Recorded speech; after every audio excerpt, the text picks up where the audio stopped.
On the front row today, we zero in on questions political parties chairman debated at the April 11, 2023 H. Lafferty Stout Community College debate, employment and underemployment, the national health insurance, varied responses to each topic from the chairman of each political party when we return. We know that where you choose to bank matters, and it is your vote on what your funds do in strengthening our community.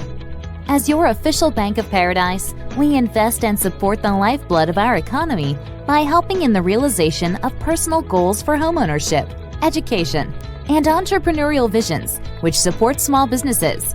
We make it our place to connect with persons and worthy causes, and we have been doing so for more than 30 years. Where your money goes and what your dollars empower are your choice. And we thank you for choosing us, a bank that gives where it matters the most, for you, for our community, and a happier tomorrow. The National Bank of the Virgin Islands.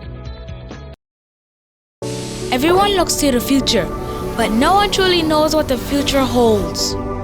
The number of people under the age of 20 with type 2 diabetes could increase by 49% by 2050. Let it be known that we all have a 30% chance of developing hypertension. Globally, more than 300 million people of all ages suffer from depression. More than 60,000 young adults aged 20 to 39 are diagnosed with cancer each year. Obesity leads to problems such as stroke, heart disease, and kidney failure. No matter your race, age, or color, we are all at risk. These diseases can be managed or prevented if caught early.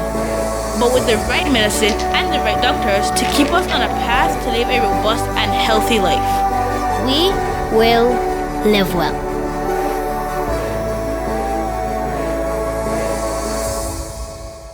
The Great Debate, District 9 candidates. VIP Vincent Whitley. I have said it before, and I will say it here now again. There has never been more action in a 4-year period in this district than in my 4 years. PVIM Shireen Flax Charles. We need a tourism model that works for us and our people, not one so politically disastrous and nonsensical that our competitors are happy. NDP Coy Levins. How many election periods has passed and the issues are not addressed, but 6 months before election you got story to tell the people as if the people them is ignorant and don't have understanding. Independent Vernon Vanterpool. The Great Debate, Virgin Gorda, April 14, 6 p.m. to 9 p.m. at Catholic Community Center. And Anegada, April 16th, 1 p.m. to 4:30 p.m. Emile Dunlop Community Center.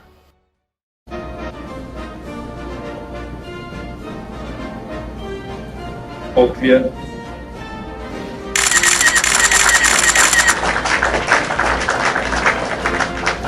Hi, I'm Cowboy, and I'm running for president of Stake. Thank you.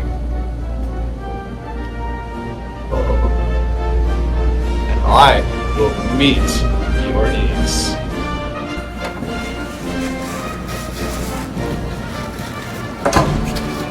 Some bathrooms are so expensive to build, they come with security.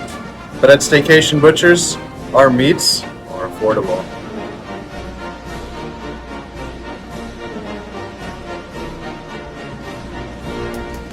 People always ask me, Cowboy, where does your salmon come from? Well, our salmon comes from the water. I vote for Cowboy as a vote for quality, integrity, and consistency. So come into Staycation Butchers and cast your vote for me, your next president of Steak.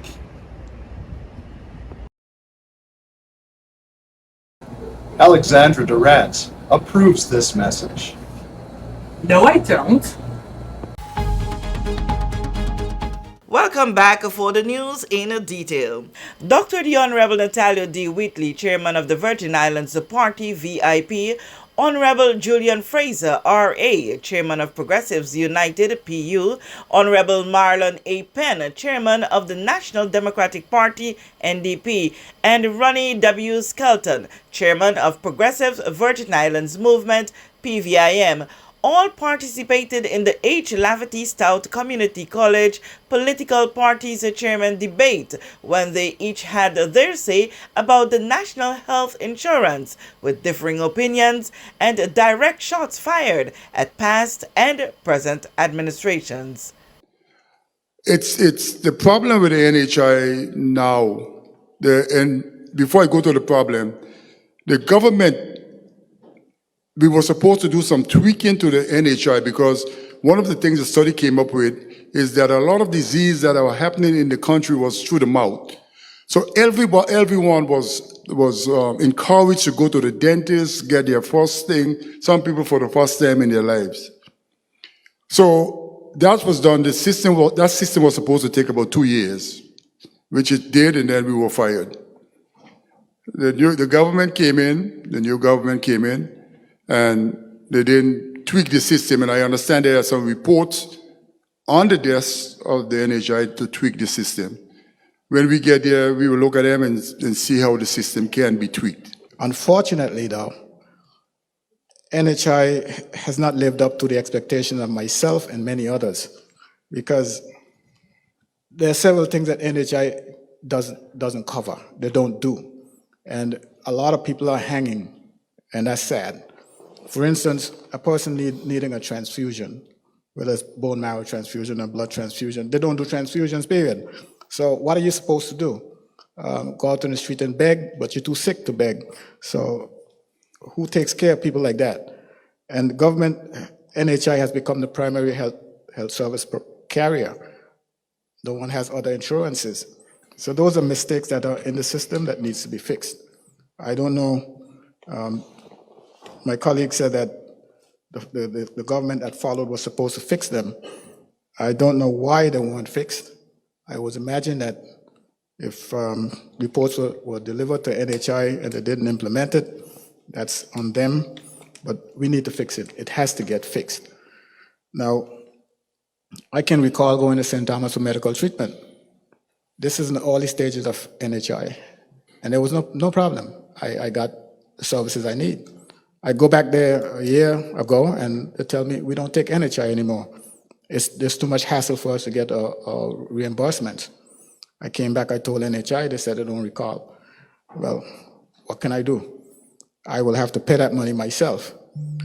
I just walk the streets and pray that I don't get ill, because NHI isn't going to help me.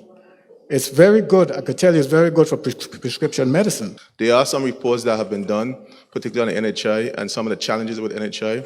The challenge that I have as a minister, when I read those reports, a lot of those reports are not based on the utilization data that we've had over the last 7 to 8 years. That's going to inform what some of the practical changes that we need to make with the system. You don't want to make changes to the system that's not rooted in terms of the utilization and the data that's driven by the system. So we've gone back, we've had, the board has gone to look at particularly the data set that's within the system to see where we could make the systemic tweaks to the system to make sure the system works and is practical for persons using the system, particularly in terms of where we are with NHI right now. There's an issue of paying into the system. There are businesses and persons who would want to pay, and some of the challenges with paying. If we have all the persons who are owing pay up into NHI will be in the black right now. Our people need a social safety net. You know, we have to look at the incomes people are making. We have to look at the cost of living, introducing a basket of goods which is regulated. But one of the main areas that persons need in terms of a social safety net has to do with health care.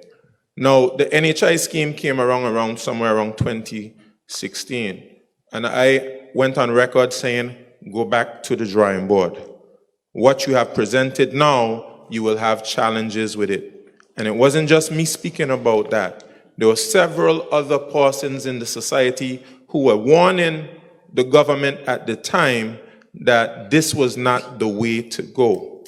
But I truly believe that the government, while well-intended, they truly missed the mark on this.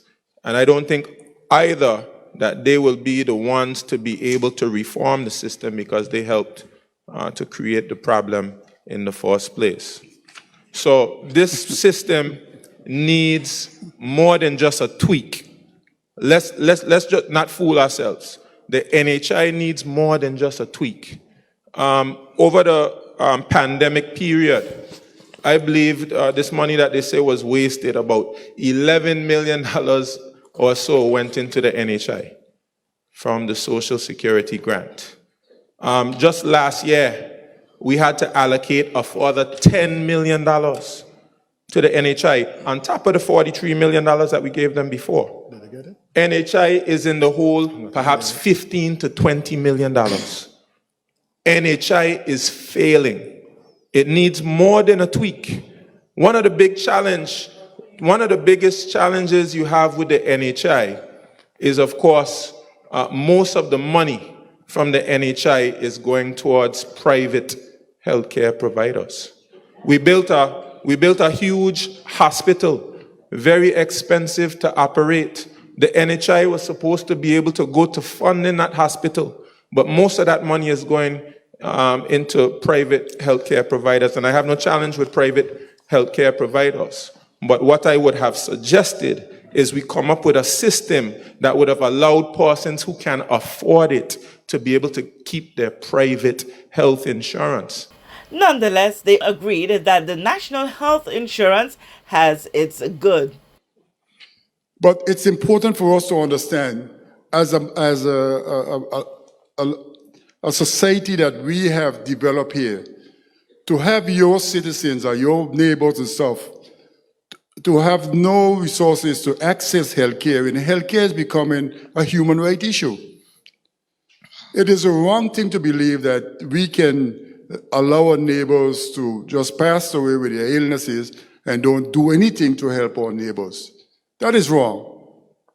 It's important for the government who have made decisions in law, and not just this government or the government before, the government way back, that people under the age of 16, high school age, everybody over the age of 65, police officer, all the services could get health care free of charge. The government has a social responsibility for paying NHI for those people. And the government, I don't know if they're doing it, if they know they're supposed to do it, but that is the problem to me from sitting from this vantage point. That is the problem with healthcare. Unequivocally, yes, it was the right thing to do. I was in government at the time when we didn't have it, and I can recall many times people being abroad, maybe in Puerto Rico and a gurney in a Carter, and they need to go for an operation, but they would not wheel them in for that operation until they had some form of guarantee that the services would be paid for. And they would call me, and I would make a call to the minister or whomever it is for health, and arrangement would be made, and the next thing you know, the person goes in for operation. And that was coming directly from the government purse. It was done on the condition that the government would be reimbursed, but you know how that works. So NHI was necessary. First of all, yes, I believe that it was the right thing to do. I see the impact that NHI has on many persons' lives on a daily basis. And I see persons who would have not ordinarily had medical health coverage get life-saving treatment that they need for themselves or probably for someone or their family. So I believe it was the right thing to do. I believe the issue was not making it a primary health care, because there are many persons who might have additional health insurance and they're forced to use NHI because it's the primary provider. That is one of the recommendations that's being made to adjust through legislation to ensure that we make those necessary adjustments.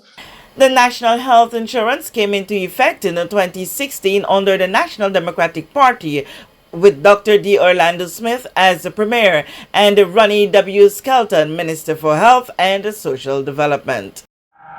Debate took its true form when the four political parties' chairmen took control of their microphone on the issue of a job. The territory heard that there are jobs, but not much to the benefit of locals, that jobs need to be created, that locals quit as fast as they are hired, and more. We have a challenge which have been developing over decades.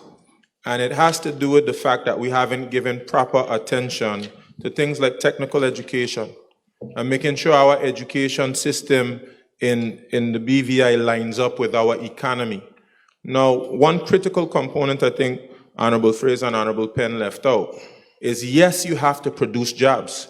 And our economy is producing jobs. Our economy is producing hundreds and hundreds, maybe even thousands of jobs every year.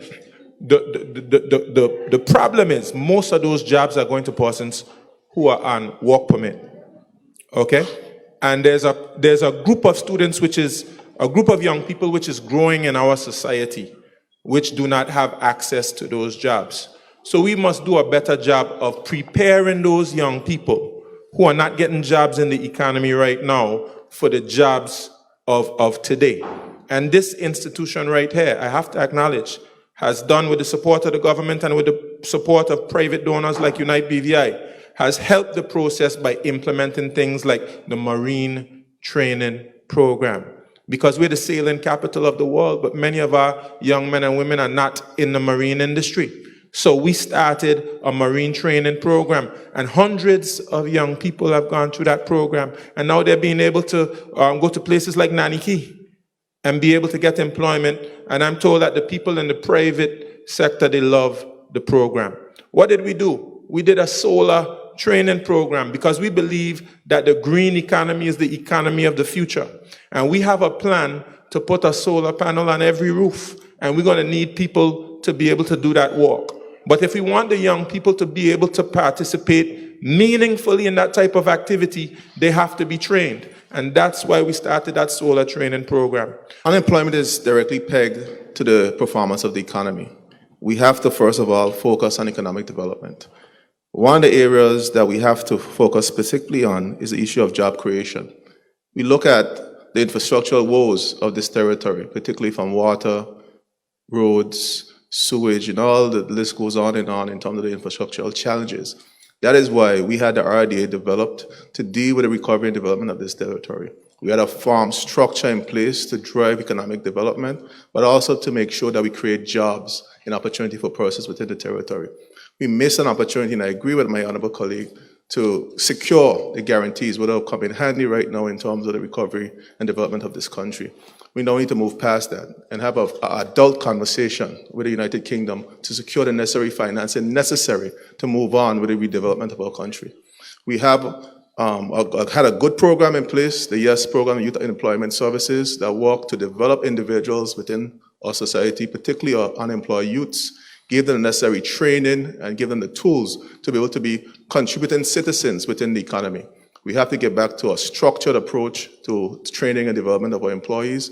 We had a conversation earlier with some young college students who expressed their concern specifically on the issue of skill development. They had a concern where someone who was a nail tech and wanted to be a nail tech or do something specific to just braiding hairs and lost the opportunity to get a trade license because they don't have a degree just to braid someone's hair. We have to cut down the bureaucracy that has been plaguing the trade process within this country. That is why an NEP government went in place, and I worked as junior minister to get a trade commission in place to develop the structures that are necessary to cut out the red tape and the bureaucracy from the business licensing process, the support that businesses need to move forward, particularly with a functioning and proper functioning National Business Bureau. Up to yesterday at the kite flying event, a young man came up to me and said, Marlon, I want to thank you guys for that National Business Bureau. I was able to get my business started. I have a boat that's now making money for me, but I can't get to the next level to get another boat to expand my business. We need programs like that in place to help people like me.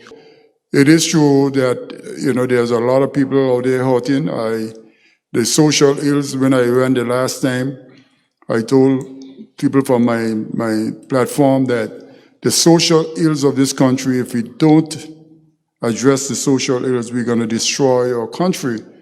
And when you talk to people nowadays, the people who runs Family Support Network, they get the Diabetes Association and the cancer, you can tell that people, some people don't have decent jobs. Some people work in part-time and they don't have the resources necessary to feed their family and feed themselves. So if you don't correct these situations by creating jobs in the economy through quick methods, you will create crime in the society. And we know that there is quite a bit of crime in the society right now. But our job as elected officials and people who are aspiring to lead the country needs to make sure that we create jobs for people. We need to look at the importation of labor. Is there people here who are not working? What are their skill sets? What they need to do in order to get a job? Because sometimes we say people want jobs, but a lot of times people they're not looking for a job, because, I do construction for my family business, and I gave a standing order, any belonger that is looking a job here and they need a job, please, they must be employed. But some come, they work for two weeks, and I think I pay pretty well. I know I'm way above the minimum wage, like twice, sometimes more than that. So it's something that is in the society that needs to be addressed. We first have to dismiss this stereotype that Virgin Islanders are shiftless, lazy, don't want to work. We have to dismiss it. It's not true. I think these people has the advantage of being citizens of the territory, and they also have the right to determine whether or not they should be used as not slaves, but oppressed. They have the right to determine whether they should be oppressed. You talk about the pressures brought on by Hurricane Irma, causing people to be unemployed.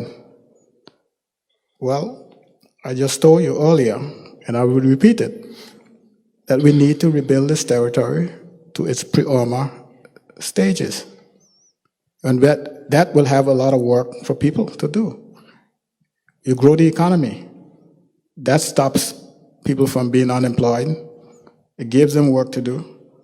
And I said that we should capitalize on that loan facility guarantee that the United Kingdom has given to us, the $426 million, to rebuild the territory. There's so much work that we need to do with that money.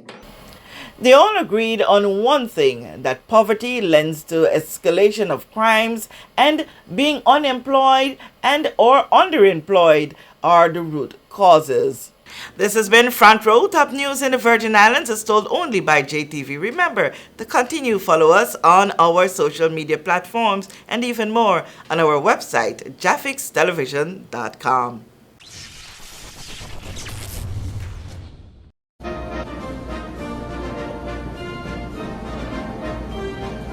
Opiate.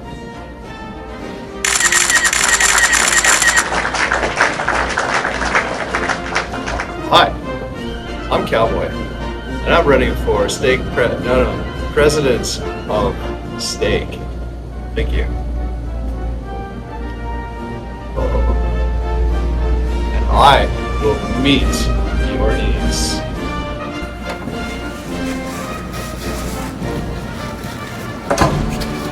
Some bathrooms are so expensive to build, they come with security. But at Staycation Butchers, our meats are affordable.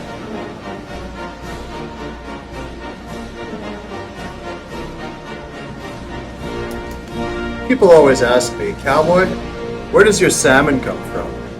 Well, our salmon comes from the water. I vote for Cowboy.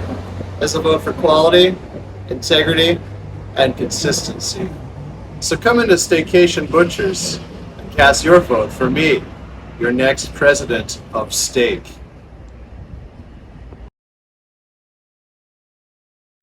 Alexandra Durant approves this message. No, I don't. We know that where you choose to bank matters, and it is your vote on what your funds do in strengthening our community.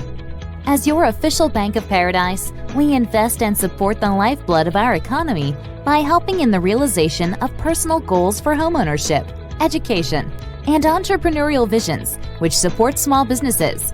We make it our place to connect with persons and worthy causes, and we have been doing so for more than 30 years. Where your money goes and what your dollars empower are your choice. And we thank you for choosing us, a bank that gives where it matters the most, for you, for our community, and a happier tomorrow. The National Bank of the Virgin Islands.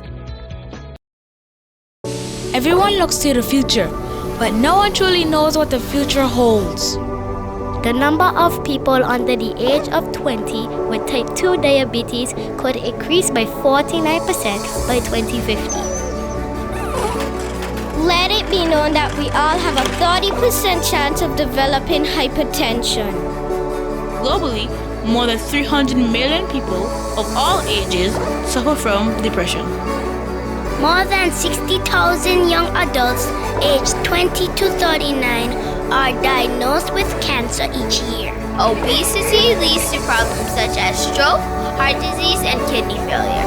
No matter your race, age, or color, we are all at risk. These diseases can be managed or prevented if caught early. But with the right medicine and the right doctors to keep us on a path to live a robust and healthy life, we will live well.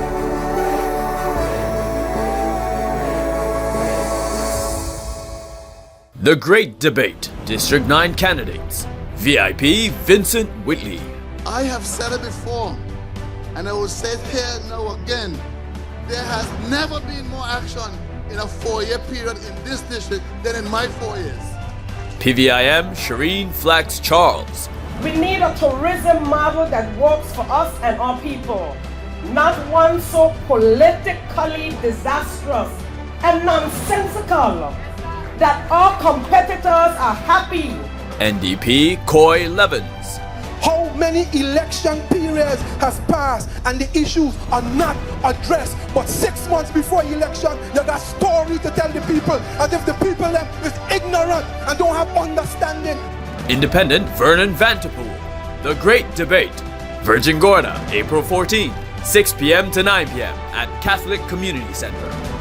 And Anegada, April 16, 1 p.m. to 4:30 p.m. Emile Dunlop Community Center. Plug into Digicel Plus and get even more entertainment with Disney Plus included. The best of Disney, Pixar,